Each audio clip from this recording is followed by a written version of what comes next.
All right, today, folks, I'm excited for this one. It's an absolutely favorite of mine. It's Swedish meatballs, just like they make in IKEA, on mashed potatoes with a homemade cranberry sauce. I can't wait to show you how to do this. I can't wait for you to taste this. Let's get right into it.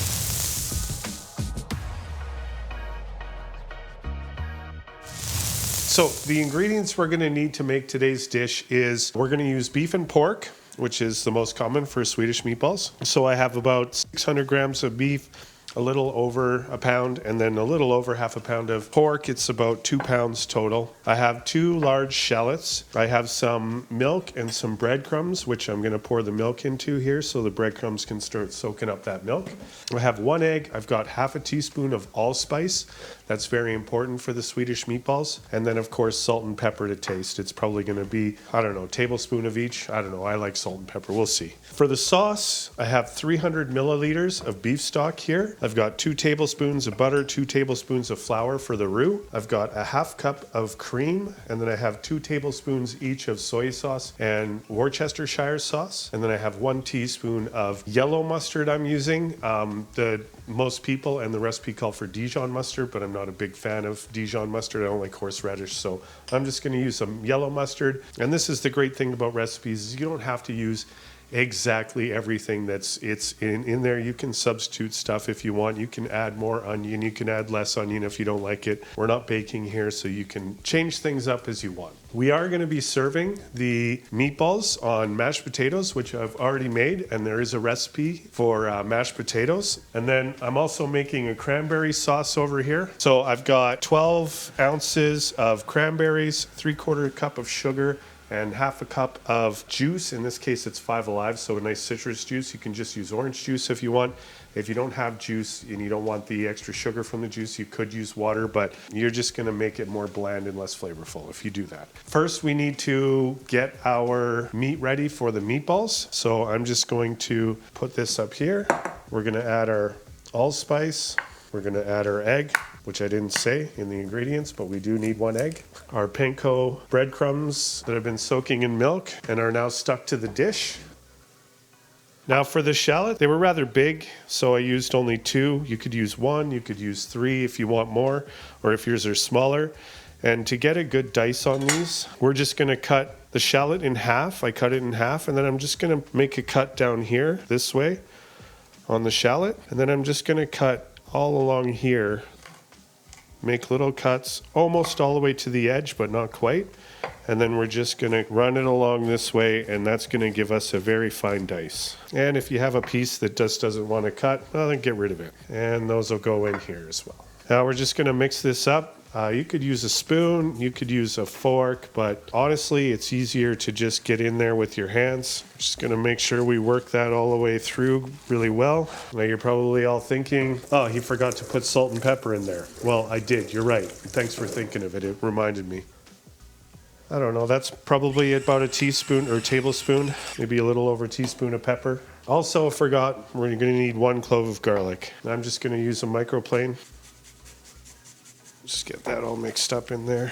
Now we need to make our meatballs. Obviously, once you've got your mixture all together, I'm just gonna use this sheet. I'm gonna also cook them in the oven on this sheet. So you just want a small amount like this. I don't know how much that is. Not too big. You don't want your meatballs to be too big. They'll get really dry. Otherwise, they're just gonna be giant. You're gonna be cutting them when you're eating your meal a whole bunch, and it's not gonna be as flavorful because you're not going to get that nice sear on the outside as much. It's going to be more inside meat. I don't know if that makes sense to you, but about that big, a small ice cream scoop maybe, I'm not sure. If you want a reference, it's about half the size, maybe 3/4 the size of an egg. It's not very big. You can see for yourself.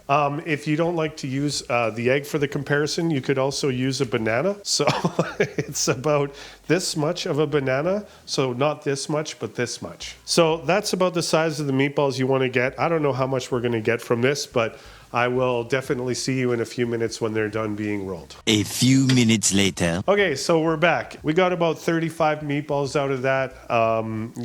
Depending on the size you're going to make them, you can get a little bit less, a little bit more. It's not a big deal. We're just going to take them over here and we're going to start frying them off. So I have this frying pan already heated up. I don't want to go too high on the temperature because I'm going to have to cook all these off and I don't want to burn all the onions and stuff that might come off of the meatball because I'm going to make my sauce in this pan afterwards and I want all that goodiness from it still in there. So I'm going to use a high smoke point oil, vegetable oil, and I'm going to start cooking the meatballs off. Now, if you prefer to use a non-stick pan or a cast iron pan, you can go right ahead. I've used a cast iron a million times. I just decided to go with this one today. As you can see, our cranberry sauce is mostly cooked. I think it just needs to cool down and I think it'll thicken up. Either way, it's going to be a great contrast to the richness of the meatball and the sauce. So when you're cooking the meatballs, you want to make sure you get them mostly seared all the way over the meatballs. So do two sides, then turn it on its side and try and do a couple sides like that until they're seared all the way around, all over the meatball. Also, I'm just keeping my heat, just below medium heat. I don't want it too high for this because I don't want all this stuff to burn in the pan. When I go to make my sauce, it's not going to have the bitterness from that. If you really need to cool your pan down a little bit, maybe it got a little too hot, you can always add some oil to the pan. That will cool it down. Oh, these meatballs are smelling absolutely delicious. I wish you could be here to smell this right now. Taste the awesomeness that will be these meatballs. Okay, so our meatballs are done searing. So I've got them on this baking dish. I'm just gonna put those in the oven, keep them warm, cook them a little bit more. They need a few more minutes while we're making the sauce. Okay, and we're gonna put some butter in there. We're gonna make that into our roux. Once this melts, we'll get our flour in there. I did turn the temperature down a little bit right now just so we don't burn whatever's stuck to the bottom of the pan here. Personally, I like all those little bits in my sauce. They're just so full of flavor. So we'll put our flour in there, just mix that up. We're just going to let that cook for a little bit to get some of that flour taste out. Only really need to do that for a minute or two, and then we can get the rest of the stuff in there. Okay, so we're gonna add our beef stock in here now. We're just gonna whisk it in so that we don't get any clumps with the flour because it's gonna start thickening up right away. If you do it a little bit at a time, then you can really whip that out and make sure that there are zero lumps and it's gonna be absolutely velvety smooth, that sauce. Half of the reason that food tastes good is the texture.